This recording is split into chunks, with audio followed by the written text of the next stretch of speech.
Salut mes chers élèves, dans notre cours de géométrie d'aujourd'hui, nous allons continuer avec les équations complexes à haut degré. Mais nous allons également profiter de l'occasion pour faire une révision sur les notions que nous avons déjà étudiées. Donc cela veut dire que nous allons résoudre un exercice très long. Donc c'est pourquoi je réclame d'ores et déjà vos attentions. Voici l'exercice. 1. Résoudre l'équation EZ carré moins facteur de 1 plus 3ZZ moins 2 plus 2Z égale à 0, où Z est une inconnue complexe. On pourrait dire également Z appartient à C. 2. On pose P de Z égale à Z cube moins 3 facteur de 1 plus IZ carré plus 8IZ plus 4 moins 4Z. Petit a, montrer que l'équation P de Z égale à 0 admet une solution réelle Z0 que l'on précisera. En déduire une factorisation de P de Z. B. Trouver toutes les solutions de P de Z égale à 0. On appellera Z0 la solution réelle, Z2 la solution imaginaire pure et Z1 l'autre. Pour chacune d'elles, on précisera le module et un argument. C. Montrer que Z0, Z1 et Z2 forment dans cet ordre une progression arithmétique dont on précisera la raison. Donc ce sont toutes ces parties-là que nous aurons à traiter dans cet exercice. Donc c'est un exercice assez long. Donc je réclame vos attentions. Si vous n'êtes pas encore abonné à mon channel YouTube, je vous prie de bien vouloir le faire. C'est Jimmy Devey, votre enseignant de mathématiques, compétent et expérimenté. Dans la première partie, on nous donne une équation du second degré à coefficient complexe. Donc, on a déjà appris comment résoudre une telle équation. Donc, c'est en appliquant la méthode de discriminant delta égale à b carré moins 4ac. Donc, c'est avec quoi nous allons résoudre l'équation. Donc, c'est en appliquant la méthode de discriminant delta égale à b carré moins 4ac. Eh bien, nous appliquons la formule delta égale à b carré moins 4ac, où b, le coefficient de z, c'est moins facteur de 1 plus 3i, au carré, moins 4a, la valeur de a c'est 1, c c'est moins 2 plus 2i. Maintenant, puisque b a le signe moins et on a un carré parfait, eh bien le moins devient plus. On a 1 plus 3i au carré. Et moins 4 par 1 donne moins 4. On va devoir multiplier moins 4 par moins 2 plus 2i qui donne 8 moins 8i. C'est pourquoi on a delta égale à 1 plus 3i au carré plus 8 moins 8i. Maintenant, nous développons 1 plus 3i au carré. C'est a plus b. C'est a plus b au carré. Donc, nous répétons cette formule. Donc le a dont je parle, ce n'est pas le a qui est dans cet exercice, mais je suis en train de vous faire un rappel sur la formule des produits remarquables. Eh bien, lorsqu'on a a plus b au carré, c'est le premier au carré. Plus deux fois le premier par le second, plus le second au carré. C'est ce qui nous donne 1 au carré qui donne 1. 2 fois 1 par 3 qui donne 6i. 2 fois 1 par 3i qui donne 6i. Plus 3i au carré qui donne 9i carré. Plus 8 moins 8i. Maintenant, nous réduisons. On a 1 plus 8, ça donne 9. On met plus 6i. 9i carré donne moins 9, puisque i carré donne moins 1, on va avoir 9 par moins 1 qui donne moins 9. Ajouter de moins 8i. Maintenant, nous réduisons à nouveau. 9 moins 9, ça donne 0. 6i moins 8i, ça donne moins 2i. On a delta égale à moins 2i. À présent, nous allons appliquer la formule pour... Donc, nous savons déjà, lorsqu'on résout une équation du second degré, on doit toujours trouver la racine carrée du discriminant calculé. Puisque c'est delta qui est le discriminant ici, eh bien, on va chercher la racine carrée de delta. Mais delta ici n'est pas réel. Puisque delta n'est pas réel, eh bien, nous devons chercher la racine carrée de nombres complexes. Donc, nous appelons U une racine carrée de delta.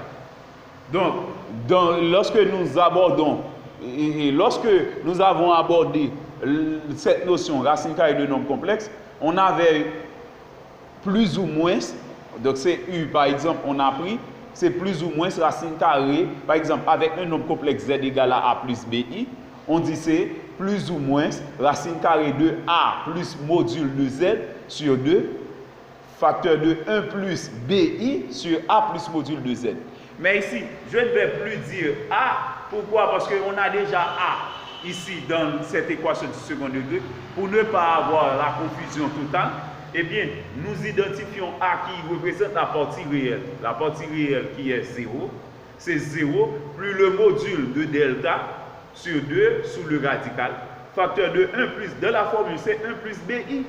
Et même BI, c'est la partie imaginaire pure par I qui donne moins 2I. Et bien, c'est pourquoi on a 1 moins 2I sur partie réelle plus module de delta. OK? Donc, on a besoin uniquement le module de delta. Donc, vous voyez, je ne mets pas plus ou moins ici. Eh bien, pour la racine carrée, donc pour la résolution de l'équation, on n'aura pas besoin des deux racines carrées. Il suffit de prendre l'une des deux possibles. Donc, on pourrait avoir plus ou moins quelque chose comme une racine carrée. Maintenant, c'est soit on prend plus la chose ou moins la chose, mais pas les deux à la fois. Parce que dans les racines, on va devoir écrire plus U d'une part, moins U d'autre part. Donc, on n'aura pas besoin de prendre les deux à la fois. Eh bien, maintenant, nous calculons le module de delta. Delta, c'est moins 2I. Eh bien, le module de delta, c'est la valeur absolue de sa partie imaginaire pure.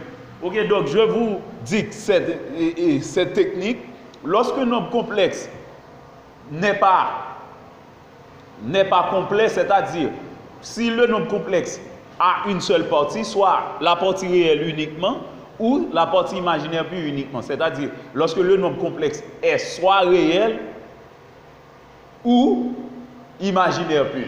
Ok? Donc, on n'aura pas besoin d'aller prendre le soin de prendre racine carrée de la partie réelle au carré. On peut directement prendre la valeur absolue de la partie donnée. Puisqu'on a une unique partie ici, c'est la partie imaginaire pure qui vaut moins 2, eh bien, on prend la valeur absolue de moins 2 qui donne 2, ça donne le module de delta. Eh bien, maintenant, on revient à la formule.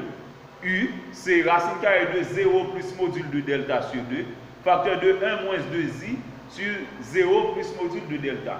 Module de delta donne 2, et bien on a 0 plus 2 sur 2 sur le radical, facteur de 1 moins 2i sur 0 plus 2. 0 plus 2 donne 2, 2 divisé par 2 donne 1, on a racine carrée de 1 qui donne 1. Ok, on met 1 ici, et ici on va avoir 2, ok, au déno. On a U égale à 1 facteur de 1 moins 2i sur 2. Donc, puisque 1 est neutre pour la multiplication, on n'aura pas besoin de mettre 1 ici. Et 2 divisé par 2 donne 1 également, on aura 1 par 1 moins i. Et bien, c'est pourquoi U donne 1 moins i. Donc, on pourrait trouver également U égale à moins 1 plus i. Mais c'est l'une possible. On n'a pas besoin de trouver les deux. Eh bien, maintenant, on prend le soin de trouver les deux racines possibles. C'est Z' égale à moins B plus U sur 2A. Où B représente moins facteur de 1 plus 3i, et bien moins B devient 1 plus 3i en multipliant par moins 1. Moins B plus U, la valeur de U qui est 1 moins i sur 2A. La valeur de A c'était 1, et bien 2A donne 2 par 1. Maintenant on réduit 1 plus 1, 2, 3i moins i, 2i sur 2. On a 2 plus 2i sur 2, maintenant on divise par 2 puisque les deux termes sont pairs. 2 sur 2, ça donne 1. 2i sur 2, ça donne i. On a z' égale à 1 plus i. Maintenant, nous continuons avec la deuxième racine. Si pour z', on prenait plus u, et bien pour z second, on prend moins u. Ok, c'est seulement cette différence qui existe entre ces deux racines. C'est z second égale à moins b moins u sur 2a. Moins b, c'était 1 plus 3i, comme pour tout à l'heure. Maintenant, moins u, nous remplaçons U par sa valeur, nous mettons ça entre parenthèses. Ok, c'est moins facteur de 1 moins i sur 2 par A. Ok, c'est 2 par 1. Maintenant, nous faisons entrer le signe moins, ça donne moins 1 plus i. Donc, Z second donne 1 plus 3i moins 1 plus i sur 2. On fait la somme, 1 moins 1 donne 0. 3i plus i, ça donne 4i. On a 4i sur 2. Maintenant, en divisant 4i par 2, ça donne 2i. On a deux solutions. Z' égale à 1 plus i. Z second égale à 2i. D'où l'ensemble des solutions de l'équation E, que nous appelons S1. Puisque dans cet exercice, nous aurons à résoudre d'autres équations, eh bien, nous donnons un nom particulier à cet ensemble de solutions S1 pour ne pas avoir l'ensemble S des solutions dans tous les cas. Ok, donc, puisque c'est le même exercice, donc il faut que cet ensemble de solutions soit différent, ok, des autres. Ok, puisque dans les autres cas, on pourrait ne pas avoir la même équation. Eh bien, il faut avoir un nom particulier à cet ensemble de solutions. On l'appelle S1, c'est-à-dire l'ensemble des solutions pour l'équation donnée en 1. Maintenant, pour continuer avec la deuxième partie, on donne l'expression P de Z égale à Z cube moins 3 facteur de 1 plus IZ carré plus 8IZ plus 4 moins 4I. Première partie, on demande de montrer que l'équation P de Z égale à 0 admet une solution réelle Z0 que l'on précisera. En déduire une factorisation de P de Z. Ok, donc d'abord, nous allons prouver que l'équation P de Z égale à 0 admet une solution P de Z0, une solution réelle Z0. Nous allons prouver que l'équation P de Z égale à 0 admet une solution réelle Z0. Et ensuite, on va factoriser l'expression P de Z que nous avons ici. Nous écrivons P de Z. Et bien maintenant, suivant la partie A que nous venons de lire, nous allons prouver que P de Z égale à 0 admet une solution réelle Z égale à Z0. Et bien, de ce fait, nous posons Z égale à Z0. Et dans P de Z, nous allons prendre le soin de remplacer tous les Z par Z0. Puisque P de Z était égal à 0, et bien, en posant Z égale à Z0, et bien, on va avoir P de Z0 égale à 0. P de Z0 égale à 0. Et bien, c'est pourquoi on a ici, à la place de tous les Z, on a Z0. Z0 au cube, moins 3 facteur de 1 plus I Z0 au carré, plus 8I Z0, plus 4 moins 4I égale à 0. Maintenant,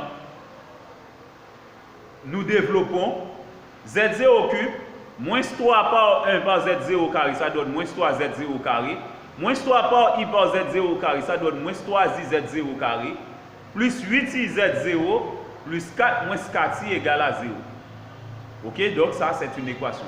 Maintenant, nous regroupons les termes réels. C'est Z0 au cube, moins 3Z0 au carré, plus 4. Ok, les termes réels. Maintenant, les termes imaginaires purs, c'est moins 3Z0 au carré, plus 8Z0 moins 4, en mettant I en évidence. On met plus I en évidence, il nous reste, entre parenthèses, moins 3Z0 au carré, plus 8Z0 moins 4. Ok? Ok, maintenant on a un nombre complexe qui s'annule. Eh bien, pour avoir un nombre complexe qui s'annule, nécessairement on doit avoir la partie réelle égale à 0, ainsi que la partie imaginaire pure. Ça nous donne directement un système d'équation. Eh bien, c'est Z0 qui est l'unique solution. Eh bien, nous allons trouver une valeur Z0 qui vérifie les deux équations simultanément. Mais en regardant bien ces deux équations, l'équation qui paraît la plus simple, c'est la deuxième, parce que la deuxième est du second degré, la première est du troisième degré. Eh bien, nous commençons par résoudre la deuxième équation. Dans 2, c'est moins 3Z0 au carré plus 8Z0 moins 4 égale à 0. Donc, ici, on va devoir résoudre une équation du second degré. Tout à l'heure, on était en train, dans la partie 1, de résoudre une équation du second degré. Donc, si j'écris ici delta égale à B carré moins 4AC, ce serait une contradiction parce que c'est dans le même exercice. Eh bien, on pourrait quand même dire cela en répétant la formule, parce qu'on doit toujours faire la répétition de la façon dont on a appris la formule. Donc c'est ainsi que vous allez pouvoir mémoriser la leçon qui s'y dégage. C'est en répétant la formule. Ok? Et bien maintenant, ici, puisque B, le coefficient de Z0, le coefficient du premier degré est pair, eh bien on peut passer à delta prime. Mais pour éviter la contradiction entre delta tout à l'heure, j'appelle le discriminant D au lieu de delta. D prime, c'est B prime carré moins AC. Lorsque le coefficient est pair, le coefficient du premier degré est pair, on fait B prime carré moins AC. Donc on va pouvoir trouver la solution plus rapidement. B prime c'est la moitié de B. Puisque B était 8, eh bien B prime c'est 4. On a 4 au carré moins le coefficient qui représente A ici, c'est moins 3, par C qui représente moins 4. C'est B prime carré moins AC dans la formule. Mais dans l'application, on fait 4 au carré moins par moins 3 moins 4. Maintenant, 4 au carré donne 16. On a 16, moins par moins donne moins. 3 par 4, 12. On a 16 moins 12 qui donne 4. Puisque le discriminant donne un réel, on extrait sa racine carrée, un réel strictement positif, on extrait sa racine carrée. Et c'est dans R qu'on résout ça parce que Z0 est un réel. Maintenant, on a d'une part Z0 c'est moins B', puisque B' c'était 4, plus la racine carrée du discriminant c'est 2 sur A. On prend A parce que c'est B' qu'on prend. Ok, donc c'est plus simple avec delta prime, avec D' qu'on prend ici. Maintenant on fait moins 4 plus 2, ça donne moins 2. Moins 2 sur moins 3, ça donne 2 tiers. L'autre cas, c'est moins 4, moins 2 sur moins 3. Ok, d'une part, on met plus la racine carrée de D', d'autre part, moins la racine carrée de D'. Mais c'est sur A qu'on doit prendre ça parce que c'est delta prime qu'on applique, la formule de delta prime. Eh bien, on a moins 4, moins 2 sur moins 3, ça donne moins 6 sur moins 3, qui donne 2. Donc, vous voyez, on a deux valeurs possibles de Z0. Eh bien, maintenant, pour savoir quelle valeur possible, si le système est correct, eh bien, nous allons voir quelle solution qui vérifie l'autre équation. L'autre équation qui était Z0 au cube moins 3Z0 au carré plus 4 égale à 0. D'une part, nous remplaçons Z par Z0 par 2 tiers. Eh bien, suivant l'équation donnée, on va avoir 2 tiers au cube moins 3 par 2 tiers au carré plus 4 égale à 0. 2 tiers au cube donne 8/27e. Moins 3 par 2 tiers au carré, ça donne 4 neuvième, plus 4 égale à 0.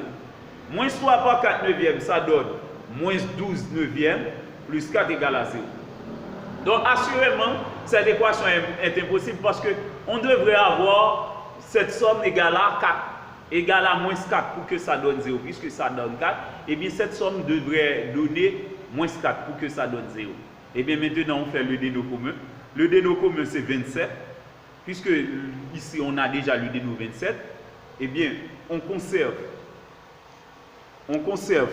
le déno 8, le numérateur 8, disons, on conserve le numérateur 8, ça donne 116, 8 plus 108, ça donne 116, ok?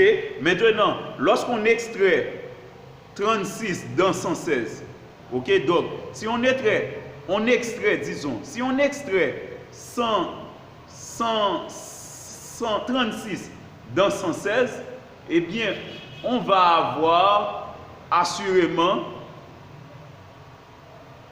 K80. Ok, on va avoir 80.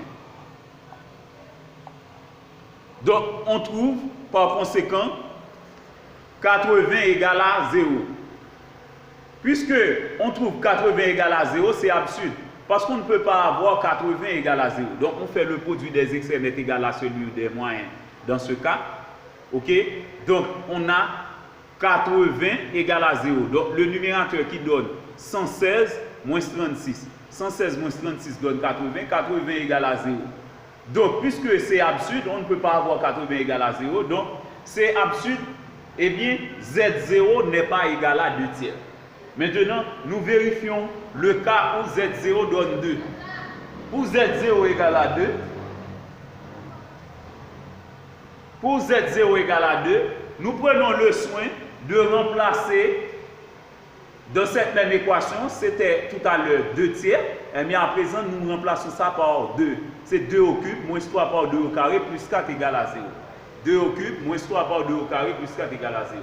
Ça donne 8. Moins 3 par 2 au carré, ça donne moins 12. Plus 4 égale à 0. 8 moins 12, ça donne moins 4. Moins 4 plus 4 donne 0. Donc, puisque 0 égale à 0, c'est vrai, eh bien, la solution réelle recherchée, c'est Z0 égale à 2. On nous avait demandé dans cette même partie de déduire une factorisation de P de Z. Ok, maintenant, P de Z, c'était l'expression que nous avons initialement. Eh bien, puisqu'on a une solution retrouvée pour Z et pour P de Z égale à 0, eh bien, on fait ça, c'est Z moins Z0, facteur de alpha Z carré, plus bêta Z, plus lambda. Ok, Z moins Z0, facteur de alpha Z carré, plus bêta Z, plus lambda. La valeur de Z0, nous le remplaçons, c'est Z moins 2, ok, Z0 donne 2. On a P de Z égale à Z moins 2, facteur de alpha Z carré, plus bêta Z, plus lambda. Maintenant, nous avons déjà appris que P de Z était égal à Z cube moins 3 facteur de 1 plus IZ carré plus 8 IZ plus 4 moins 4I. Eh bien, nous utilisons un tableau. Ok, ce tableau résume ce qu'on appelle la division euclidienne. Ok, donc nous mettons tous les coefficients. Le coefficient de Z cube c'est 1. Le coefficient de Z carré c'est moins 3 facteur de 1 plus I qui donne moins 3 moins 3I. Le coefficient de Z c'est 8i et le terme constant c'est 4 moins 4i. Eh bien d'abord, dans cette partie, on a sur cette partie, c'est la valeur de Z0 qui est dans cette partie. Eh bien c'est pourquoi 1 reste 1. Maintenant, 1 est multiplié par 2. Ok? 1 par 2 donne 2, et bien je mets 2 ici. Et bien maintenant, je fais la somme entre moins 3i et 2. Ça donne moins 1 moins 3i. Ok? Maintenant, moins 1 moins 3i est multiplié par 2. Ça donne moins 2 moins 6i. Ok? C'est pourquoi nous mettons ici moins 2 moins 6i. Moins 2 moins 6i est donc additionné avec 8i qui est dans cette colonne. Ça donne moins 2 plus 2i. Et maintenant, moins 2 plus 2i est donc multiplié par 2 à nouveau, qui donne moins 4 plus 4i. Et maintenant, en faisant la somme, 4 moins 4i moins 4 plus 4i, ça donne 0. Donc, il faut que vous trouviez 0 à la fin, ok? Puisque Z0 est effectivement un 0 pour P de Z. Eh bien, on doit avoir 0 à la fin. Ok? Maintenant, ce que nous faisons dans la factorisation, nous remplaçons alpha par 1, bêta par moins 1 moins 3i et lambda par moins 2 plus 2i. Mais maintenant, nous mettons le signe moins en évidence. Ça nous donne moins facteur de 1 plus 3i. C'est pourquoi l'expression factorisée du polynôme P de Z, c'est Z moins 2, facteur de Z carré, moins 1 plus 3iz, moins 2 plus 2i. Ok, donc ça c'est l'expression factorisée de P de Z qu'on nous avait demandé. Maintenant, il nous reste la partie B et la partie C à résoudre. Dans la partie B, on demande de trouver toutes les solutions de P de Z égale à 0. Donc, on dit que Z0 c'est la solution réelle, Z2 la solution imaginaire pure et Z1 l'autre. Et pour chacune d'elles, on précisera le module et un argument. Ok, c'est dans cette partie-là, c'est ce que nous allons faire. Nous allons d'abord résoudre ou encore trouver toutes les solutions possibles de l'équation et ensuite donner le module et un argument pour chaque racine trouvée. Eh bien, nous écrivons à nouveau P de Z égale à 0, c'est l'équation du second degré. Donc, P de Z égale à 0, donc nous utilisons l'expression factorisée. Ok? L'expression factorisée qui était Z moins 2, facteur de Z carré moins facteur de 1 plus 3iz, moins 2 plus 2i égale à 0. Ok, donc, ici, puisqu'on a une équation produite, eh bien, nous annulons chaque facteur séparément. Z moins 2 égale à 0 ou Z carré moins facteur de 1 plus 3iz, moins 2 plus 2i égale à 0. Donc, avec z-2 égale à 0, on va avoir z égale à 2 qui était la solution éventuelle. Maintenant, pour l'autre partie, on retrouve l'équation du second degré qu'on avait en 1. Ok, on n'a pas besoin d'aller passer tout son temps à résoudre cette équation à nouveau. Eh bien, suivant la partie 1, on avait z égale à 1 plus i, z égale à 2i. C'était deux solutions. Ce sont ces deux solutions-là qu'on avait trouvées dans la partie 1. Puisque c'est la même équation qu'on retrouve. Eh bien, on n'a pas besoin de résoudre ça suivant la partie 1, puisque c'est le même exercice. Eh bien, on a z égale à 1 plus i ou z égale à 2i.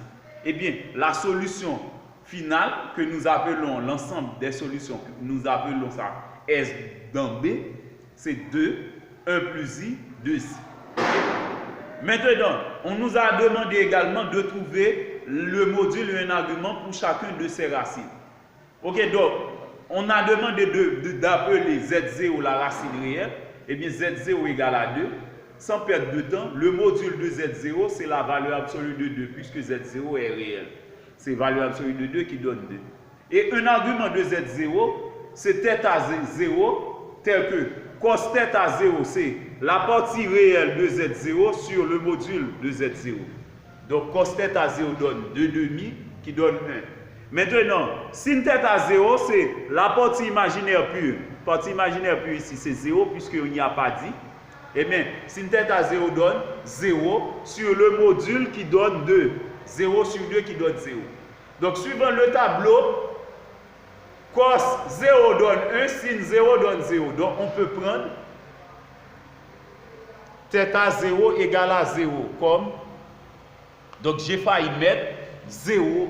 J'ai failli mettre 1 comme réponse alors que c'est 0 que j'ai mis à la fin. Donc, ce serait.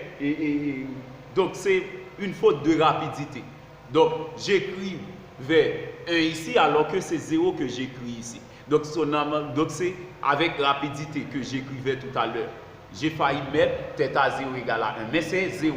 Suivant le tableau, ok, suivant le tableau, et qui permet de calculer un argument de nombre complexe, donc θ0 donne 0.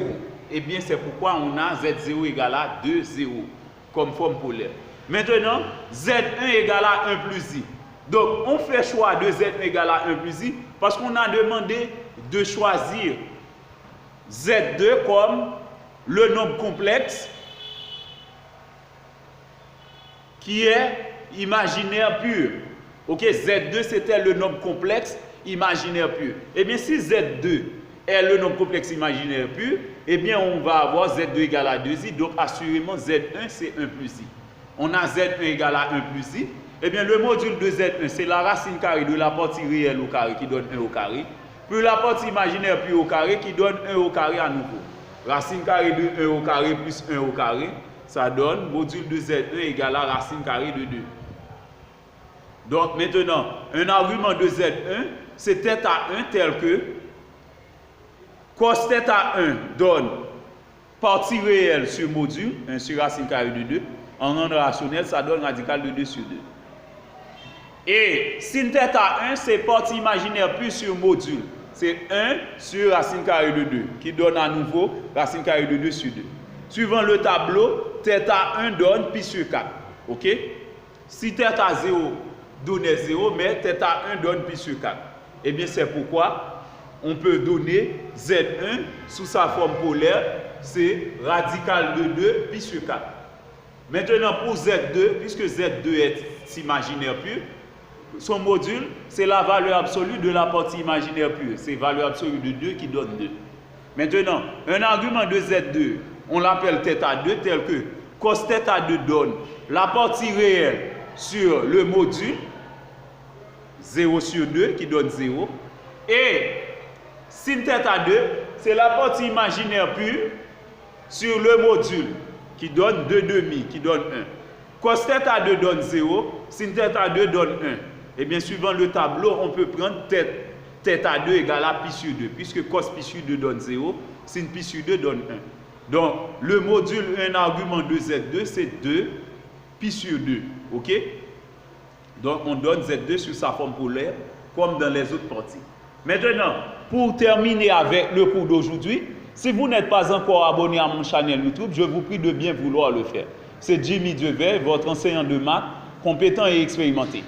On nous demande de prouver que Z0, Z1 et Z2 forment dans cet ordre une progression arithmétique dont on précisera la raison.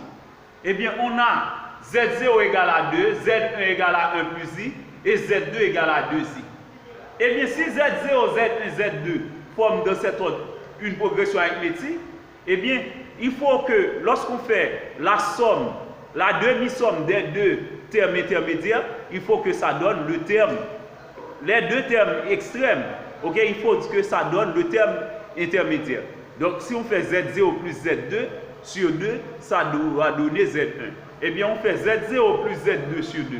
Z0 c'est 2, Z2 c'est 2i. Eh bien, on a 2 plus 2i sur 2, ça donne 1 plus i. Et effectivement, Z1 donnait 1 plus i. Puisque Z0 plus Z2 sur 2 donne 1 plus i, eh bien, Z0 plus Z2 sur 2 est égal à Z1.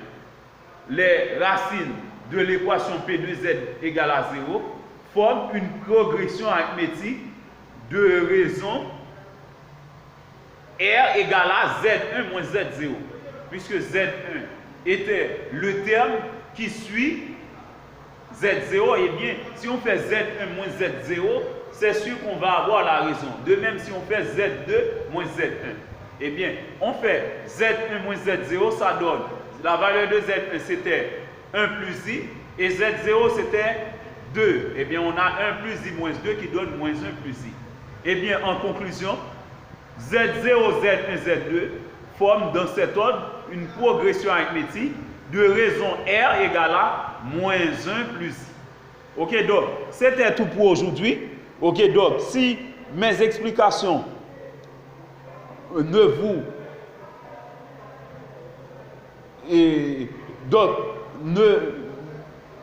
vous plaisent pas, si mes explications ne vous plaisent pas, eh bien, vous êtes prié de m'envoyer vos questions, ok?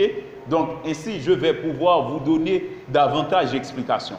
Et donc, si vous n'êtes pas encore également abonné à mon chaîne YouTube, je vous prie de bien vouloir le faire. C'est Jimmy Devey, votre enseignant de maths compétent et expérimenté. Merci et à la prochaine.